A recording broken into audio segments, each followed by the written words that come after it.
All right. Hi, guys.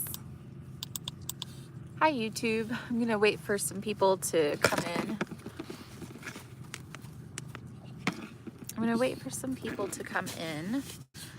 Let's see. Maybe add a little lipstick, shall we?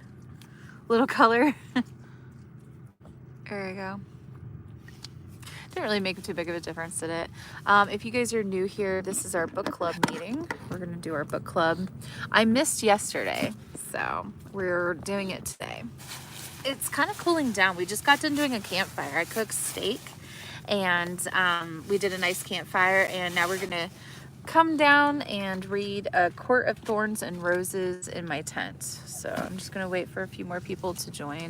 I didn't post in the Discord, I usually do. Southern in the house. Hi, Southern. You're the first one in here, I think. I was just waiting for some people to come in, and then we'll get started. I hope you're doing good tonight. We just got done cooking a steak and doing a campfire, and the campfire just burned out. Clover says hi. Hi, Clover. Ugh. Clover. Oh, sorry, Clover. Sorry, Clover. Ooh. Clover says hi. Clover says hi. She doesn't understand. Clover, this is a camera. You look into it and you say hi. Mwah. Hi. Hi, Clover. Hi, Clover. Clover's just sitting there looking at me like, what's next? What's next? She was so calm. Hi, Clover. Clover says hi. She was so calm, and now she's not anymore. Now she's like, oh, the camera's on. She knows she gets treats if the camera's on. Hello, Steph and Clover. Hi, guys. I'm a little chilly. I kind of hate putting on, oh, here we go. We could just put on the black blanket. I kind of hate putting on that gray blanket every night. I'd like something nice and colorful so that you guys can know it's like a different night. I feel like I'd look the same every night. Hello, hello. All right, you guys, we are going to jump right into our book. We are going on to chapter 7. Yay, you're back. Hi, Carolina. Hi, New Leaf. Hi, Valerie, Billy, Destiny. Myers is in the house. Time for words. Time for words. Okay, we're on page 58. So this is A Court of Thorns and Roses. So if you guys haven't, if this is your first time in here, I suggest going back and watching the other videos. This is going to be our fourth. This is the fourth video. So up until this point, our main character, her name is Feyre. She is a regular girl. She's 19 years old, and she was hunting. She hunted down a deer, and she also took down a wolf. The wolf happened to be a fairy, and or friends with a fairy, and she went and sold the wolf pelt into town. Valerie with the $5 super chat. Let's go. Thank you, Valerie. Ah, heck yes. She happened to, she sold the pelt and she went home, and a fairy burst through her door and said, a life for a life. And she said, I did it. I took down the wolf, and he said, you're coming with me. So now she is in the fairy kingdom, and she has changed. She's been showered.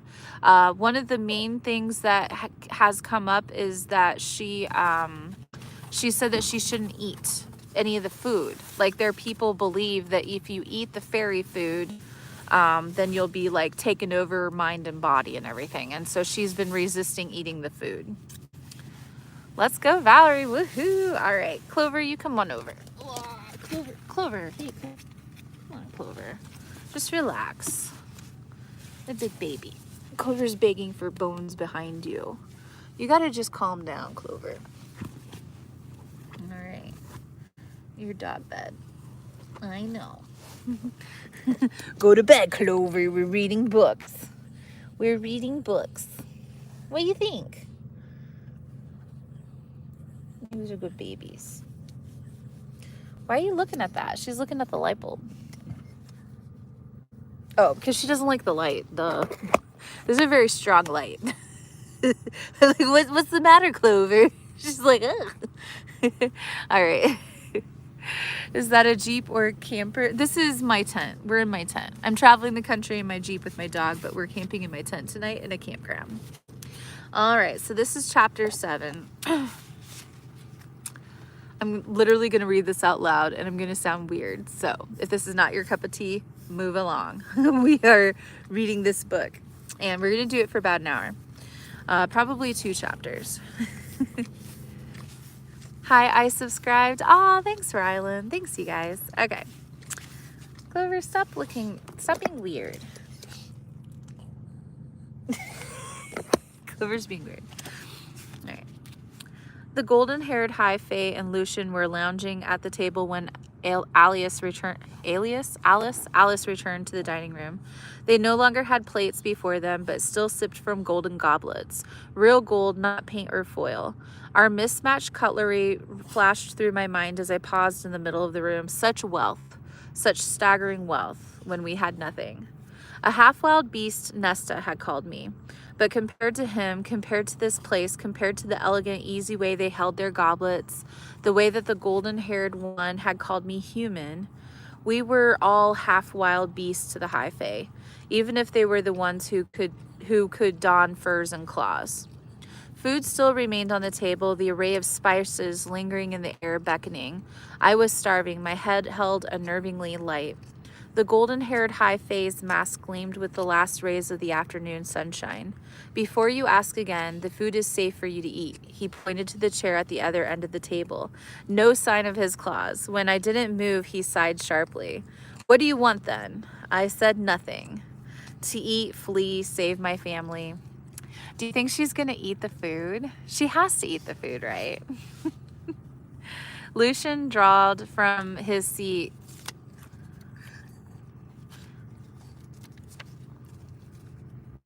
My bookmark. Lucian drawled from his seat along the length of the table. I told you so, Tamlin. He flicked a glance toward his friend. Your skills with females have definitely become rusty in recent decades. Tamlin, that was his name. He glowered at Lucian, shifting in his seat. I tried not to stiffen at the other bit of information Lucian had given away. Decades. Tamlin didn't look much older than me, but his kind was immortal. He could be hundreds of years old, thousands of years old. Clover. My mouth dried up as I carefully studied their strange masked faces, unearthly, primal, and imperious, like immovable gods or feral courtiers. Well, Lucian said, his remaining russet eye fixed on me. You don't look half as bad now. A relief, I suppose, since you're to live with us, though this tunic isn't as pretty as a dress. Wolves ready to pounce, that's what they were, just like their friend. I was all too aware of my addiction, and the very breath I took as I said, I prefer not to wear that dress. And why not, Lucian crooned. It was Tamlin who answered for me. Because killing us is easier in pants. Oh man, could you imagine just sitting there and you're in this room with these 2 guys and you had just been told to wear a dress and you come out wearing pants and you can't eat the food. Just be in that situation. So crazy, so crazy. Kind of bizarre. How bizarre. Dun, dun, dun, dun, dun, dun.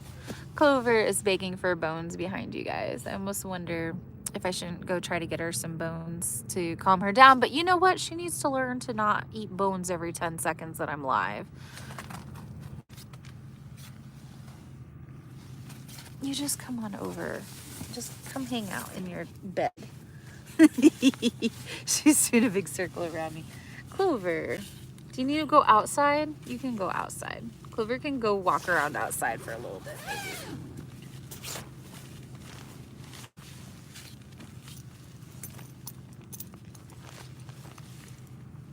Her water bowl is out there. She might be thirsty. This commercial was brought to you by Clover being thirsty. Now available in my TikTok shop.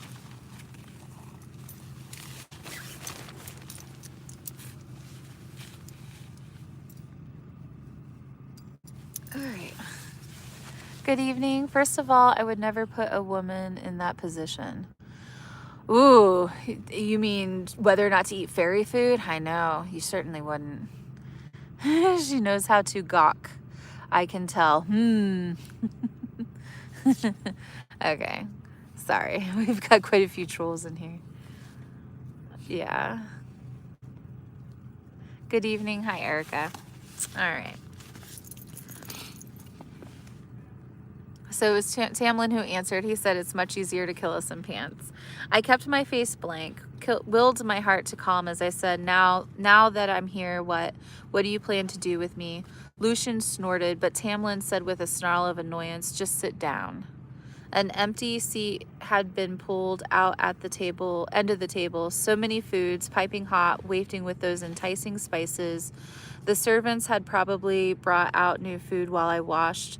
So much wasted. I clenched my hands into fists. We're not going to bite. Lucian's white teeth gleamed in a way that suggested otherwise.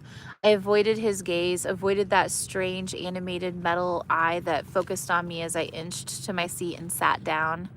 Tamlin rose, stalked behind the table, and closer, each movement smooth and lethal. A predator blooded with power. It was an effort to keep still, especially as he picked up a dish, brought it over to me, and piled some meat and sauce on my plate. I said quietly, I can serve myself. Anything to keep him well away from me. Tamlin paused, so close that one swipe of those claws lurking under his skin could rip out my throat. That was why the leather baldric bore no weapons.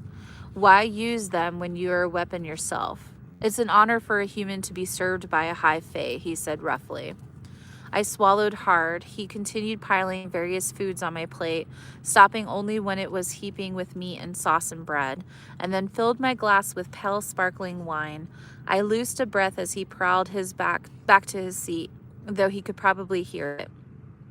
I wanted nothing more than to bury my face in the plate and then eat my way down to the table, but I pinned my hands beneath my thighs and stared at the two fairies. They watched me, too closely to be casual. Tamlin straightened a bit and said, you look better than before. Are you done, Clover? That was pretty good, huh? Clover's still hungry.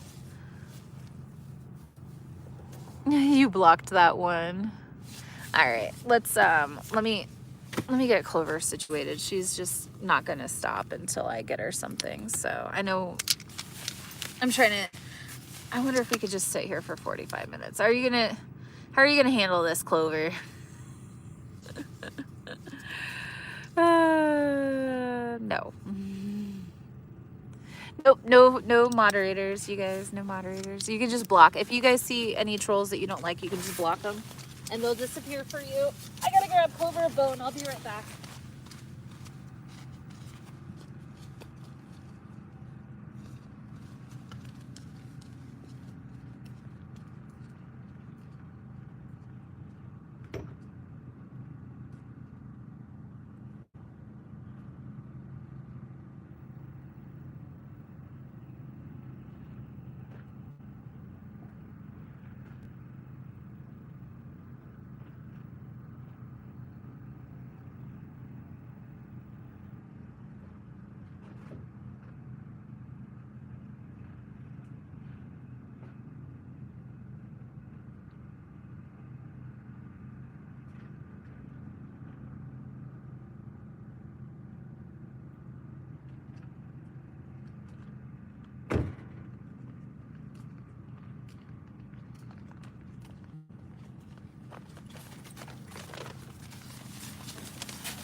All right, I'm back.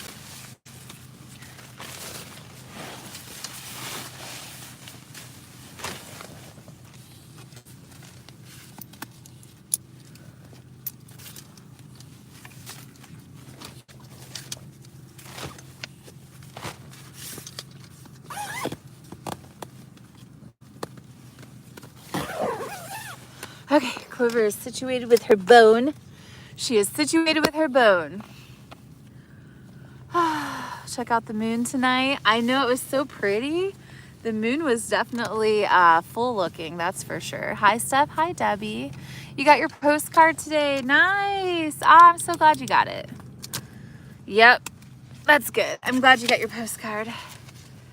Have it been frosty? Okay. Rule 1, don't talk about the book club. Rule 2, don't talk about the book club. Hi, Captain Mutt. Hi, Steph. Hi, Jenny. All right. We're on page 60. They watched me too closely to be casual. Tamlin straightened a bit and said, "You look better than before." Was this a compliment? I could have sworn Lucian gave Tamlin an encouraging nod. And your hair is clean. Perhaps it was my raging hunger making me hallucinate the piss-poor attempt at flattery. Still, I leaned back and kept my words calm and quiet, the way I might speak to another predator. You're high fae, fairy nobility? Lucian coughed and looked at Tamlin. You can take that question. Yes, Tamlin said, frowning, as if searching for anything to say to me. He settled on merely, we are. Fine, a man, fairy, a few words. I had killed his friend. I was an unwanted guest. I wouldn't want to talk to me either. What do you plan to do with me now that I'm here? Tamlin's eyes didn't leave my face. Nothing. Do whatever you want. So I'm not to be your slave, I dared ask. Lucian choked on his wine, but Tamlin didn't smile. I don't keep slaves. I ignored the release of tightness on my chest at that. But what am I to do with my life here? I pressed. Do you wish me to earn my keep, to work? A stupid question if he hadn't considered it, I'd know, but I had to know. Tamlin stiffened. What you do with your life isn't my problem. Lucian pointedly cleared his throat, and Tamlin flashed him a glare. After an exchanged look I couldn't read, Tamlin sighed and said, "Don't you have any interests?" No, not entirely true, but I wasn't about to explain the painting to him. Not when he was apparently having a great deal of trouble just talking to me civilly. Lucian muttered, so typically human. Tamlin's mouth quirked to the side. Do whatever you want with your time, just stay out of trouble. So you truly mean for me to stay here forever? What I meant was, so I'm to stay in this luxury while my family starves to death. I don't make the rules, Tamlin said tersely. My family is starving, I said.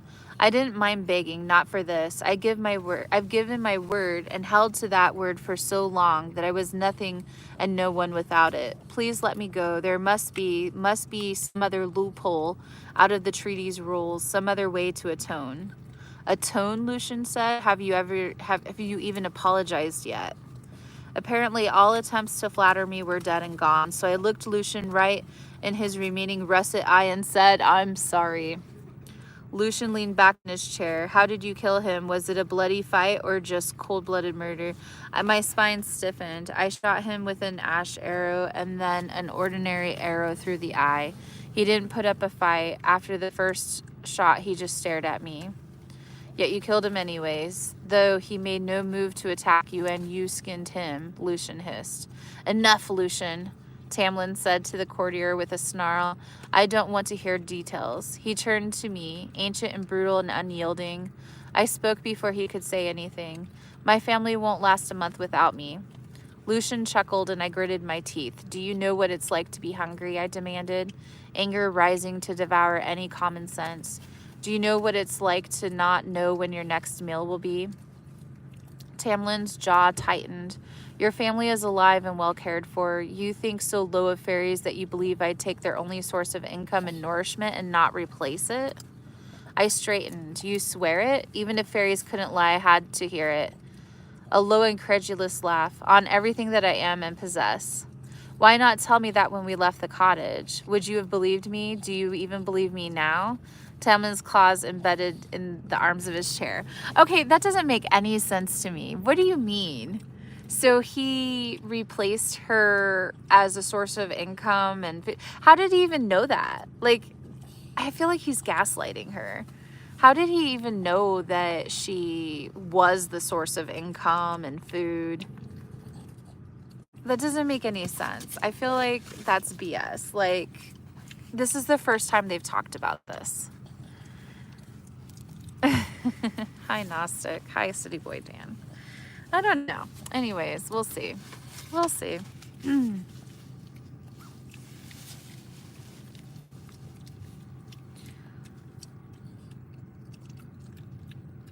Oh, wait, where was I?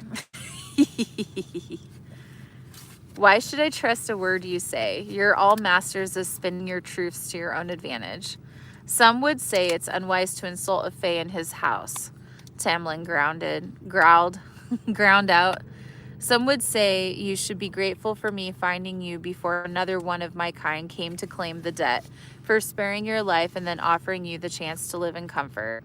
I shot my feet, wisdom be damned, and was about to kick back my chair when invisible hands clapped on my arms and shoved me back into the seat. Do not do whatever it was that you were contemplating, Tamlin said. I went still as the tang of magic seared my nose. I tried to twist in the chair, testing the invisible bonds, but my arms were secured. My back was pressed into the wood so hard it ached. I glanced at the knife beside my plate. I should have gone for it first, futile, effort or no. I'm going to warn you once, Tamlin said too softly. Only once, and then it's on you, human. I don't care if you go live somewhere else in Prythian, but if you cross the wall, if you flee, your family will no longer be cared for. His words were like a stone in the head. If I escaped, if I even tried to run, I might very well doom my family.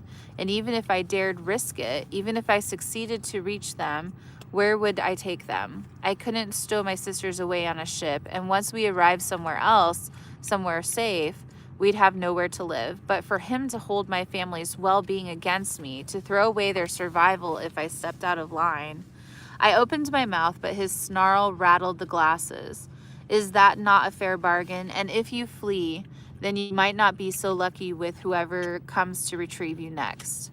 His claws slipped back under his knuckles. The food is not enchanted or drugged, and it will be your own damn fault if you faint. So you're going to sit at this table and eat, Feyre, and Lucian will do his best to be polite. He threw a pointed look in the direction of Lucian, and he shrugged. What is she reading? This is A Court of Thorns and Roses. It's our book club. Is this going to Naughty Town? I'm closing my ears. Bean. All right. You guys are so silly. The invisible bonds loosened, and I winced as I whacked my hands on the underside of the table. The bonds on my legs and middle remained intact.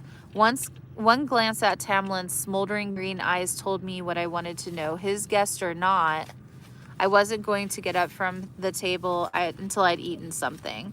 I'd think about the sudden change in my plans to escape later. For now, I eyed the silver fork and carefully picked it up. They still watched me, watched my every move, the flare of my nostrils as I sniffed the food on my plate. No metallic stench of magic. The fairies couldn't lie, so he had to be right about the food then. Stabbing a piece of chicken, I took a bite. It was an effort to keep from grunting. I hadn't had food this good in years. Even the meals we'd had before our downfall were little more than ashes compared to this. I ate my entire plate in silence, too aware of the high fae observing every bite. But as I reached for a second helping of chocolate torte, the food vanished. Just vanished as if it had never existed, not a crumb left behind. Swallowing hard, I set my fork down so they wouldn't see my hand start to shake. One more bite and you're going to hurl your guts up, Tamlin said, drinking deeply from his goblet. Rude! That's so rude. That is so rude. He just made, she was reaching for a second helping of the chocolate torte and they just disappeared the food and was like, okay, you've had enough. The girl hasn't eaten like that in forever. Let her eat another chocolate. The bonds holding me loosened. Silent permission to leave. Thank you for the meal, I said. It was all I could think of. Won't you stay for wine? Lucian said with sweet venom from where he lounged in his seat. I braced my hands on my chair to rise. I'm tired. I'd like to sleep. It's been a few decades since I last saw one of you, Lucian drawled, but you humans never change, so I don't think I'm wrong in asking why you find our company to be so unpleasant, when surely the men back home aren't much to look at. At the other end of the table, Tamlin gave his emissary a long warning look. Lucian ignored it. You're high fae, I said tightly. I'd ask why you'd even bother inviting me here at all, or dining with me. Fool, I really should have been killed 10 times over already. Lucian said, true, but indulge me. You're a human, and yet you'd rather eat hot coals than sit here longer than necessary. Ignoring this, he waved a hand at the metal eye and brutal scar on his face. Surely we're not so miserable to look at. Typical fairy vanity and arrogance. That, at least, the legends have been right about. I tucked the knowledge away. Unless you have someone back home, unless there's a line of suitors at the door of your hovel, that makes us seem like worms in comparison. There was enough dismissal there that I took a little bit of satisfaction in saying, I was close with a man back in my village. Isaac. Before that treaty ripped me away, before it became clear that you're allowed to do as you please to us, but we can hardly strike back against you. Hey, hi, Linda. You should do audiobooks? Nah, I would be too bad at that. I gotta insert my opinion every 2 seconds. Plus, I stumble over my words sometimes. It's been a long time since I've tried reading out loud. I mean, besides, you know, reading the chat and stuff. Tamlin and Lucian exchanged glances, but it was Tamlin who said, "Are you in love with this man?" No, I said casually as I could. It wasn't a lie, but even if I'd felt anything for Isaac, my answer would have been the same. It was bad enough that High Fae now knew my family existed. I didn't want to add Isaac to that list. Again, they shared a look between the two males. And do you love anyone else? Tamlin said through clenched teeth. A laugh burst out of me, tinged with hysteria. No. I looked between them. Nonsense. These lethal and mortal beings really had nothing better to do than this. Is this really what you care to know about me? If I find you more handsome than human men, and if I have a man back home, why bother to ask at all when I'll be stuck here for the rest of my life? A hot line of anger sliced through my senses. Keep practicing and you will improve over time. Thank you, Michael.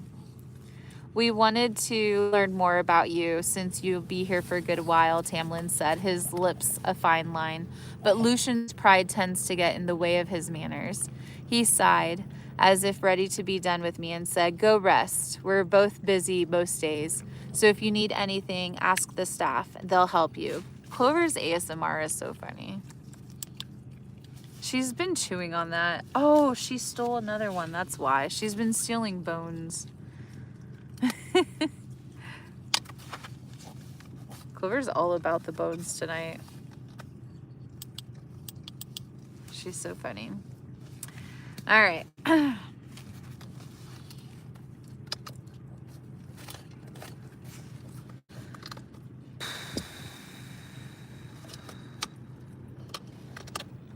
lost my spot. Let's see. Here we go. Sorry. We wanted to learn more about you. Lucian's pride tends to get away his manner. He decided to go rest. We were both busy most days, so if you need anything, ask the staff. They'll help you. Why, I asked. Why be so generous? Lucian gave me a look that suggested he had no idea either, given that I'd murdered their companion, but Tamlin stared at me for a long moment. I kill too often as it is, Tamlin said finally, shrugging his broad shoulders, and you're insignificant enough to not ruffle this estate, unless you decide to start unaliving us. I wonder how many times I can say that word. I feel like I'm like so trained on TikTok that I just can't say that word. A faint warmth bloomed in my cheeks, my neck. Insignificant, yes. I was insignificant in their lives, their power. As insignificant as fading, chipped designs I'd painted around the cottage. Well, I said, not quite feeling grateful at all. Thank you. He gave a distant nod and motioned for me to leave, dismissed. Like a lowly human I was. Lucian popped his chin on a fist and gave me a lazy half smile. Enough. I got to my feet and back toward the door. Putting my back to them would have been like walking away from a wolf, sparing my life or no. They said nothing when I slipped out the door. A moment later, Lucian's barking laugh echoed into the halls, followed by a sharp, vicious growl that shut him up. I slept fitfully that night, and the lock on my bedroom door felt more like a joke than anything. I was wide awake before dawn, but I remained staring at the filigreed ceiling watching the growing light creep between the drapes, savoring the softness of the down mattress. I was usually out of the cottage by first light, though my sisters hissed at me every morning for waking them so early. If I were home, I'd already be entering the woods, not wasting a moment of precious sunlight, listening to the drowsy chatter of the few winter birds. Instead, this bedroom and the house beyond were silent, the enormous bed foreign and empty. A small part of me missed the warmth of my sisters' bodies overlapping with mine. Nesta must be stretching her legs and smiling at the extra room. She was probably content imagining me in the belly of a fairy, probably using the news as a chance to be fussed over by the villagers. Maybe my fate would prompt them to give my family some handouts. Or maybe Tamlin had given them enough money or food or whatever he thought taking care of them was to last through the winter. Or maybe the villagers would turn on my family, not wanting to be associated with people tied with Prythian, and run them out of town. I buried my face in the pillow, pulling the blankets higher. If Tamlin had indeed provided for them, if those benefits would cease the moment I crossed the wall, then they'd likely resent my return more than celebrate it. Your hair is clean. She's thinking about him saying her hair is clean. He said mean things to her, but then he was like, oh, your hair is clean. That's so funny. A pathetic compliment. I suppose that if he'd invited me to live here to spare my life, he couldn't be completely wicked. Perhaps he'd just be trying to smooth over our very, very rough beginning. Maybe there would be some way to persuade him to find some loophole, to get whatever magic that bound the treaty to spare me. And if not some way, then someone. I drifted from one thought to another, trying to sort out the jumble, when the lock on the door clicked, and there was a screech and a thud, and I bolted upright to find Alice in the heap on the floor. The length of rope I'd made from the curtain trimmings now hung loosely from where I'd rigged it to snap into anyone's face. It had been the best I could do with what I had. Could you imagine like a net falling on you as you're walking in the door? I'm sorry, I blurted, leaping from the bed, but Alice was already up, hissing at me as she brushed off her apron. She frowned at the rope dangling from the light fixture. What in the bottomless depths of the cauldron is... ... I didn't think anyone would be here so early. I meant to take it down and... Alice looked at me from head to toe. You think a bit of rope snapping in my face will keep me from breaking your bones? My blood went cold. You think that will do anything against one of us? I might have kept apologizing were it not for the sneer she gave me. I crossed my arms. It was a warning bell to give me time to run, not a trap. She seemed poised to spit on me, but then her sharp brown eyes narrowed. You can't outrun us either, girl. I know, I said, my heart calming at last, but at least I wouldn't face my death unaware. Is it me or is she gone? Oh no, am I gone? Have you guys not been hearing any of this? Can you guys hear me? Is it me or is she gone? Oh no. I can hear you. Oh, okay, good. Can you see me too?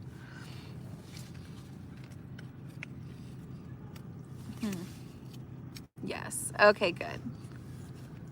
Okay. Valerie might try going out and coming back in. I've been listening and can see you also. I heard every sentence. Good. Yay, you're reading before I go to bed. Now I can. Okay, good. It keeps curling. What does that mean? You're fine. We can hear fine. I've heard you the whole time. I can see and hear all.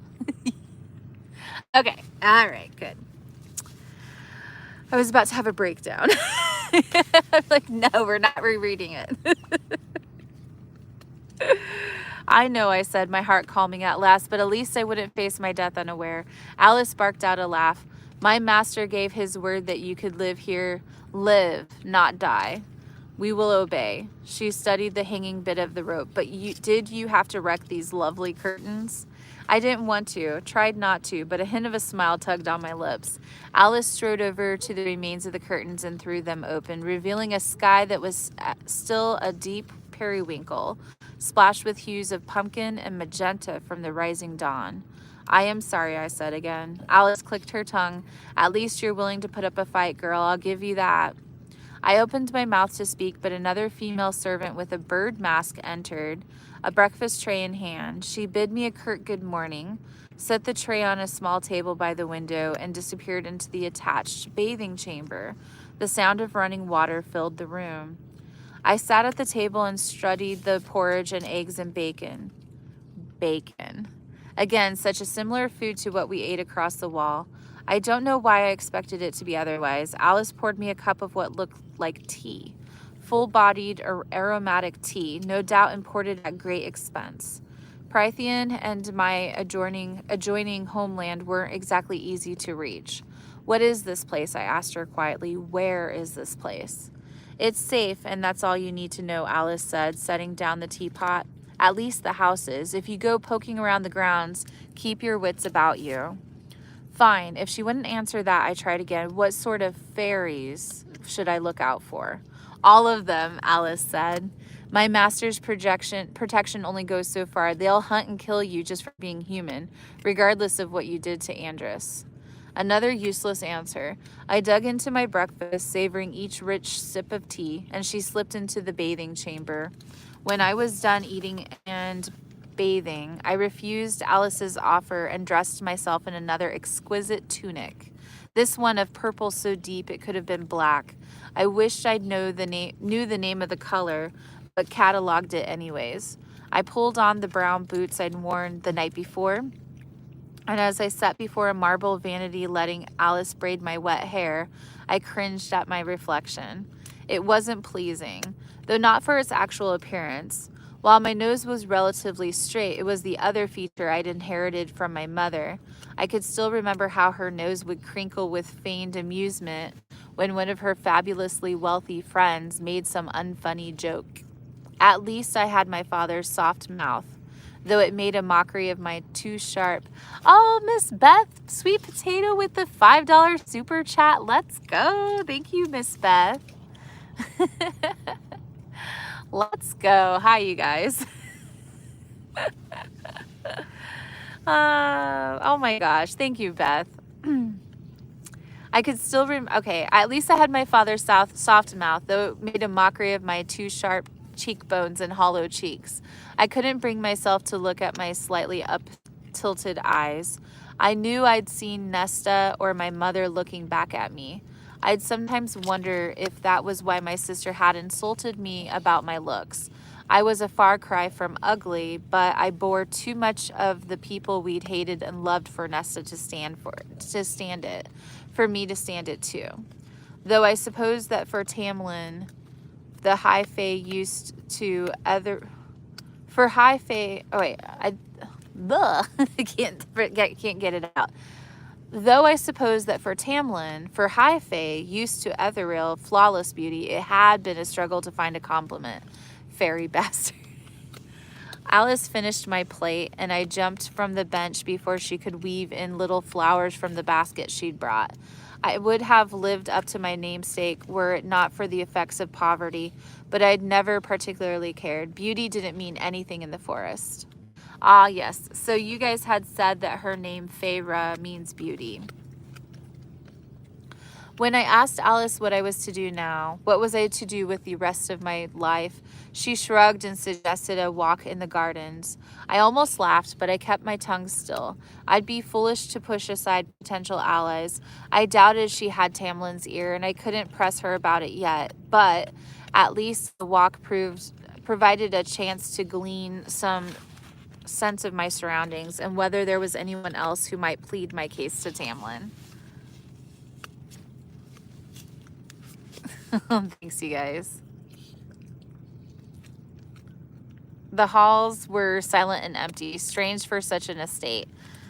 For such a large estate. They'd mentioned others the night before, but I saw and heard no sign of them. A balmy breeze scented with hyacinth, if only from Elaine's small garden, floated down the halls, carrying with it the pleasant chirping of a bird I wouldn't have heard back at home for months, if I even heard them at all. Guten Morgen, hello, Meek. Or is it Mike? Hi, Steph, watching from the nurses station. Nurse Ian in the house. Hi, Nurse Ian. I'm glad to see you tonight. I'd never seen anything like it. Oh, wait. Oh, blah, blah. I lost my spot.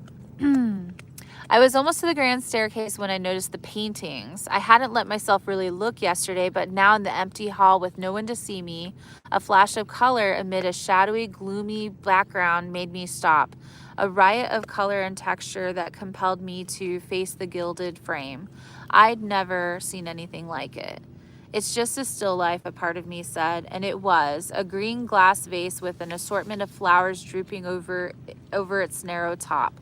Blossoms and leaves of every shape and size and color. Roses, tulips, morning glory, goldenrod, maiden's lace, peonies. The skill it must have taken to make them all look so lifelike, to make them more than lifelike. Just a vase of flowers against a dark background.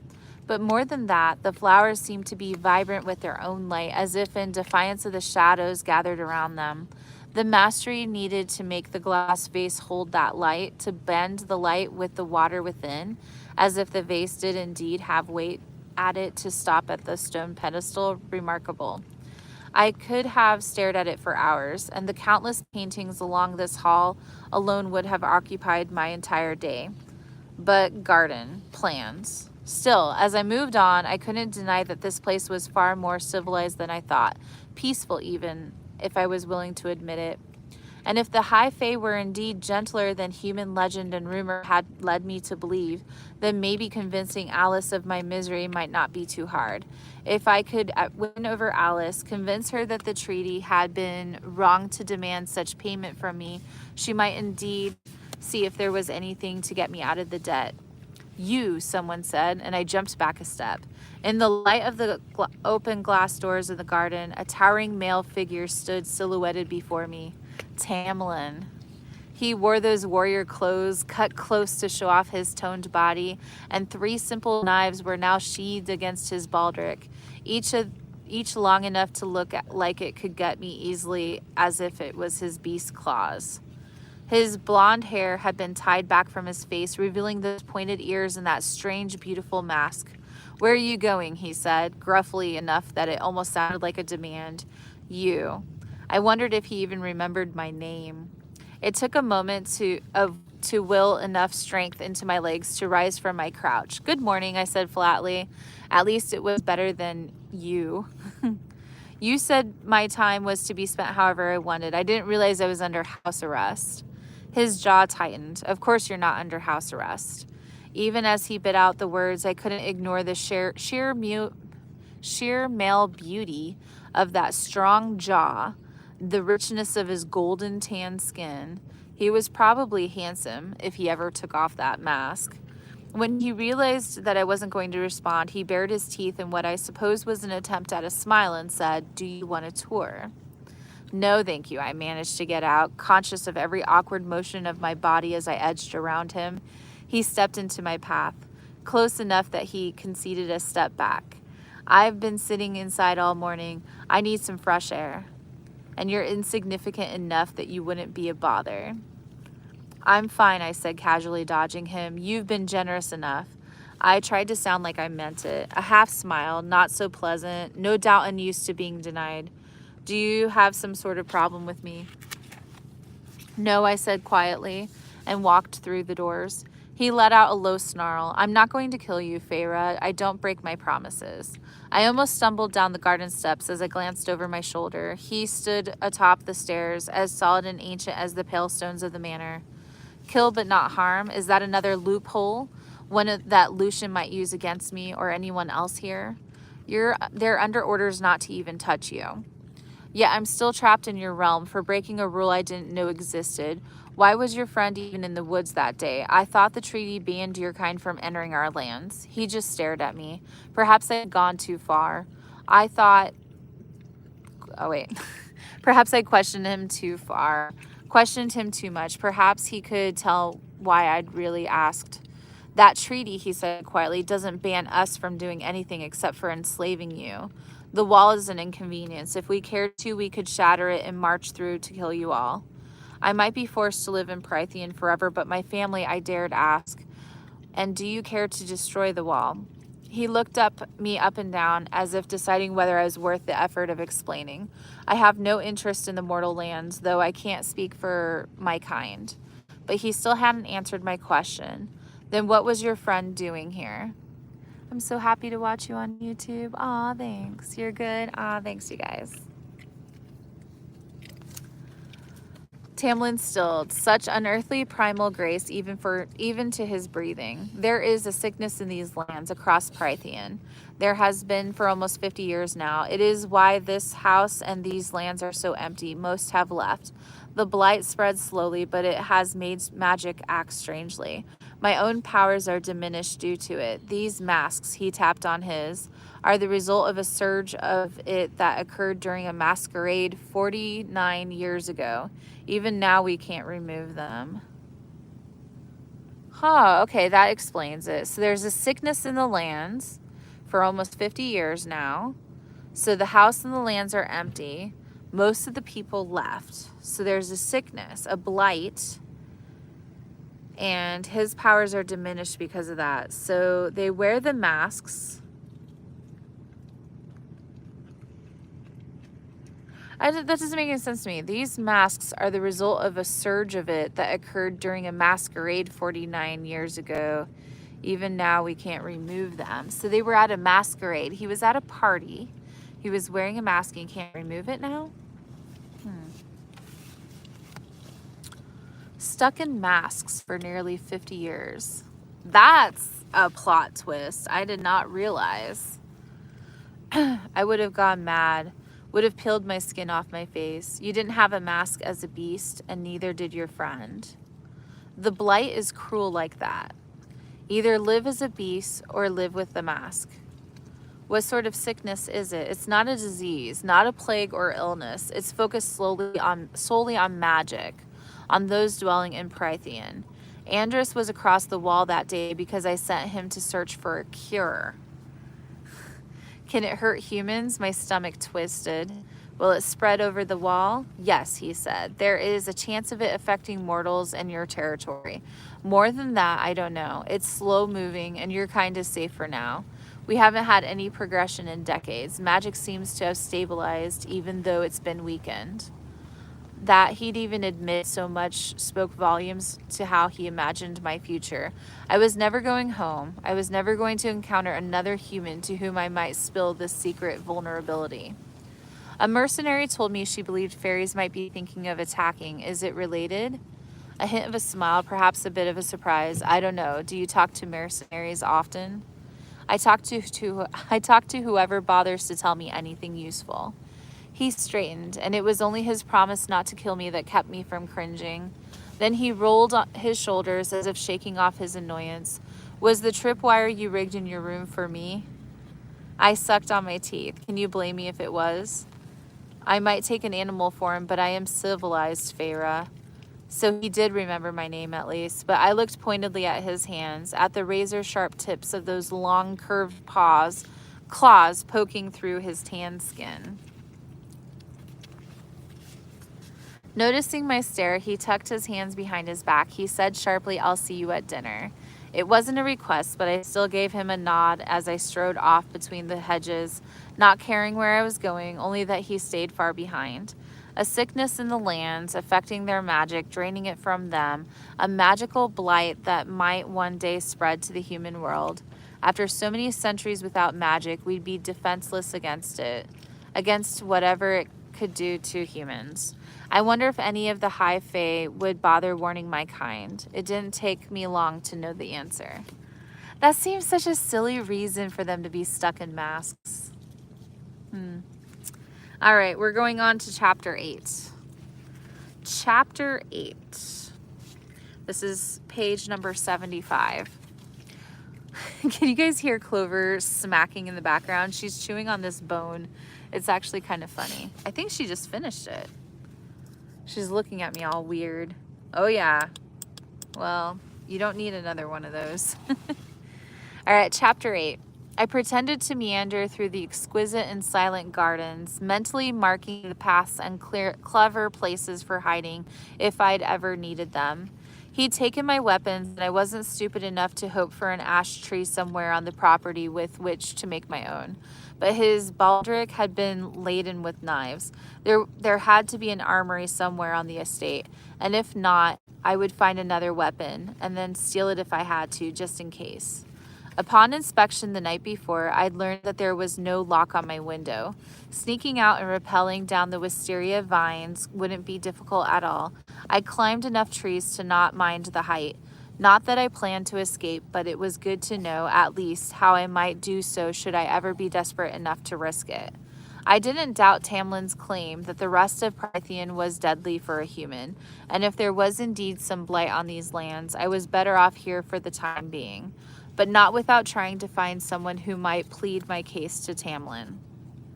Clover's below the phone, sniffing around for bones. Clover, you don't need any more bones. You've been chewing on that bone long enough. You go lay down. All done. Okay, you can have one more. Is this the fire pit girl? Yep, that's me. All right. We're reading, this is our book club. If you don't like book clubs, you're not welcome here. You can come back another time when we're doing fires. Yes, says Betty. Though Lucian, he could do with someone snapping at him if you have the courage for it, Alice said to me yesterday. Wait, what happened? Oh my gosh.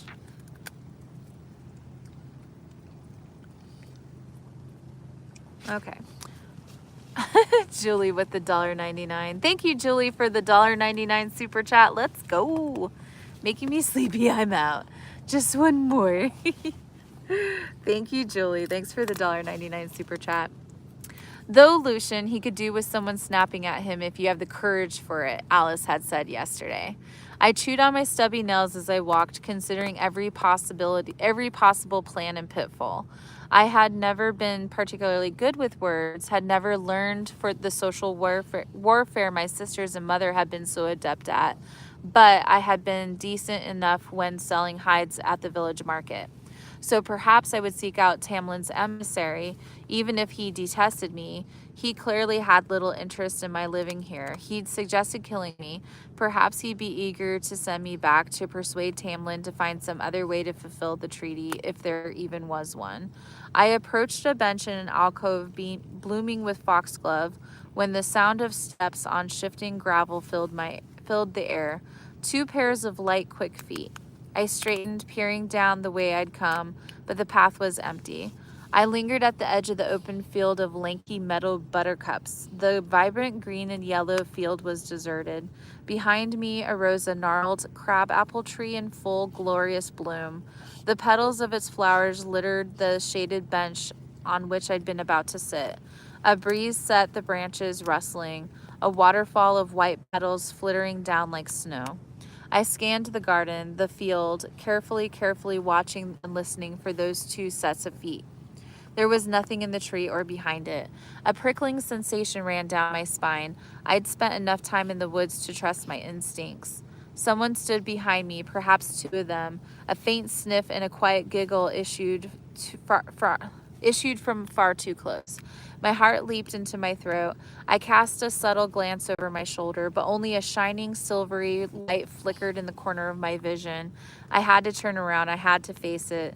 The gravel crunched, nearer now. The shimmering in the corner of my eye grew larger, separating into 2 small figures no taller than my waist. My hands clenched into fists. Feyre, Alice's voice cut across the garden. I jumped out of my skin as she called my name. Feyre, lunch, she hollered. I whirled, a shout forming on my lips to alert her to whatever stood behind me, raising my fist, however futile it would be. But the shining things had vanished, along with their sniffing and giggling, and I found myself facing a weathered statue of 2 merry, bounding lambs. I rubbed my neck. Alice called at me again, and I took a shuddering breath as I returned to the manor. But even as I strode through the hedges, carefully retracing my steps back to the house, I couldn't erase the creeping feeling that someone was still watching me, curious and wanting to play. What book are we reading? It's A Court of Thorns and Roses This is our 4th installment. So every night, except for last night, I was too tired last night, but every night I read this book, 2 chapters. Yeah. A Court of Thorns and Roses. So if you're enjoying it, you can always go back. Now here's the thing. So I'm going to keep going until I finish the book. It's going to take a couple of weeks probably. Once I finish the book, we're going to do a book club meeting review to talk about it. And that'll probably be on TikTok, and I'll probably do boxes.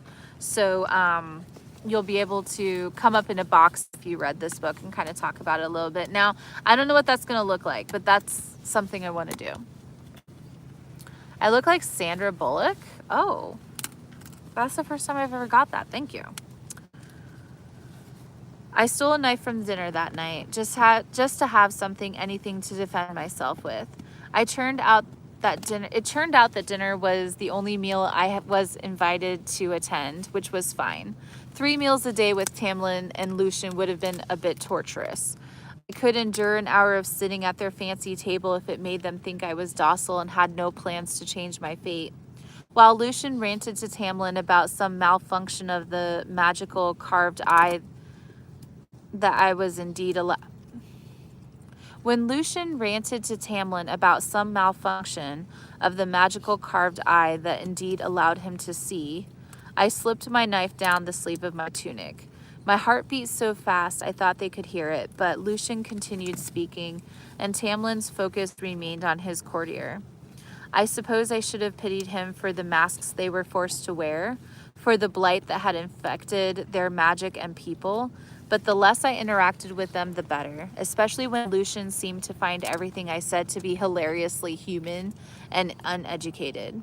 Snapping at him wouldn't help my plans.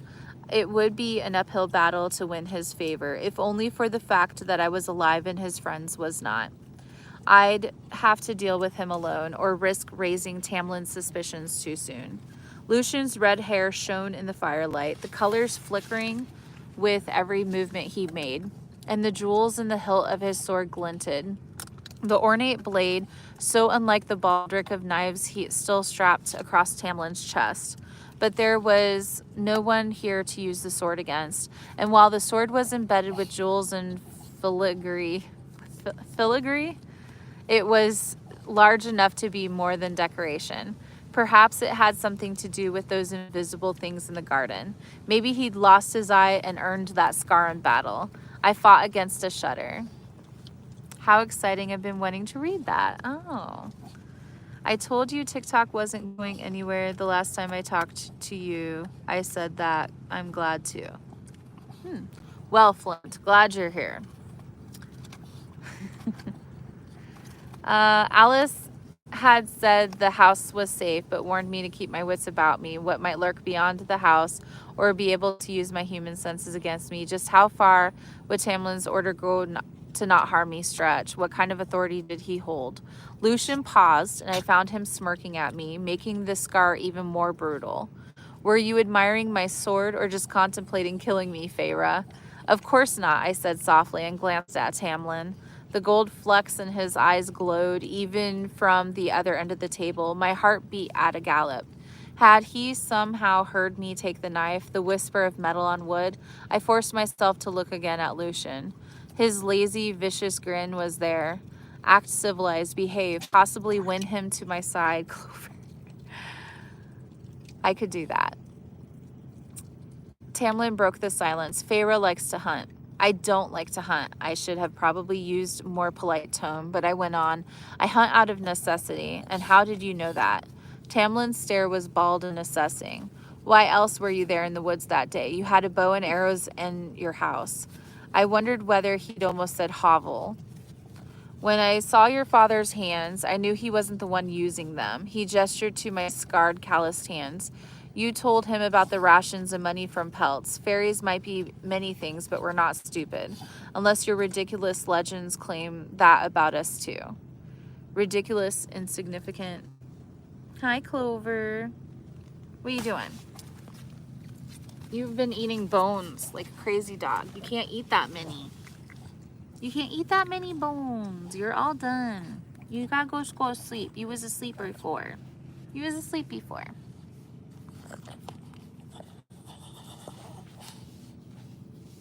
What genre of book is this? It's a adventure book, I suppose. It's about a girl that takes the life of a wolf while she's hunting a deer, and the fairies come and make her live with them. It's supposed to be kind of steamy later. We're in chapter 8. This is our 4th reading session. Clover's not into it tonight.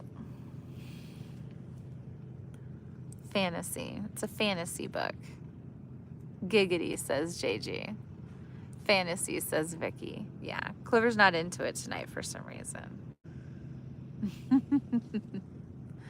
I think we might stop here. I think Clover wants me to take her for a walk.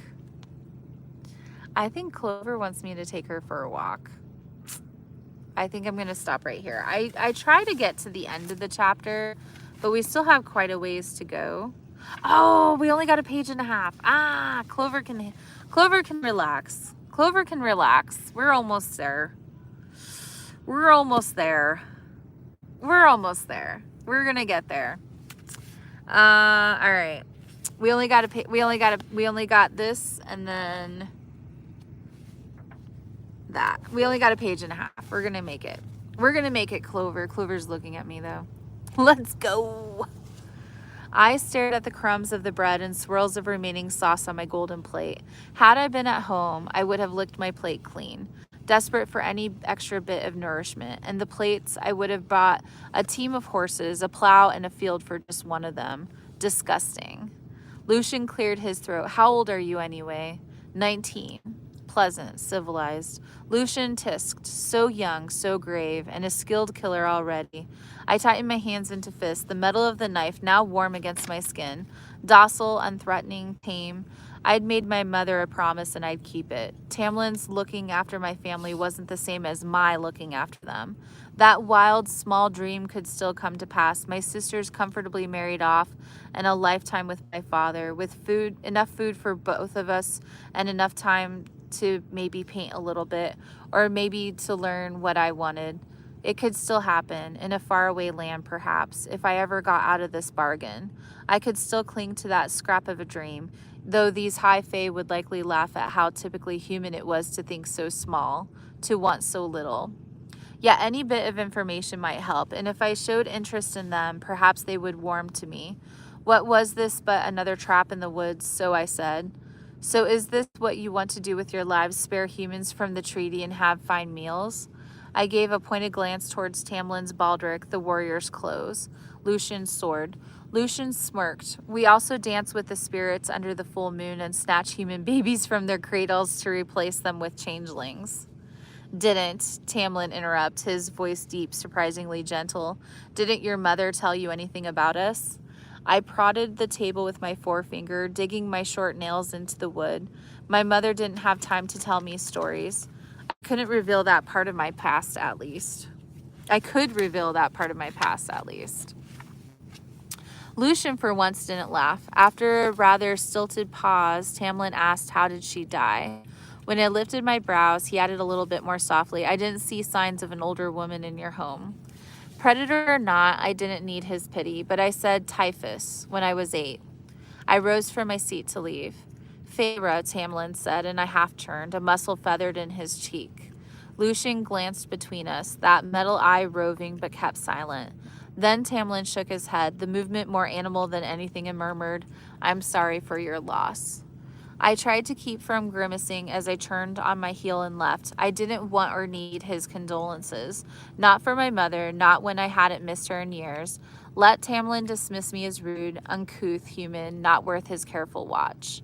I'd be better off persuading Lucian to speak to Tamlin on my behalf, and soon, before any of the others whom they'd mentioned appeared, or the blight of theirs grew, tomorrow I'd speak to Lucian, then test him out a bit.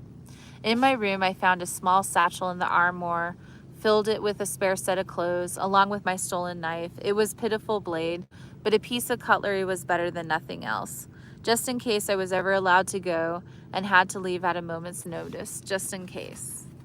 All right, so what happened between chapter 7 and chapter 8? We discovered why they were wearing masks. So they were wearing masks because there was a magical condition that swept across the land when they were at a masked ball.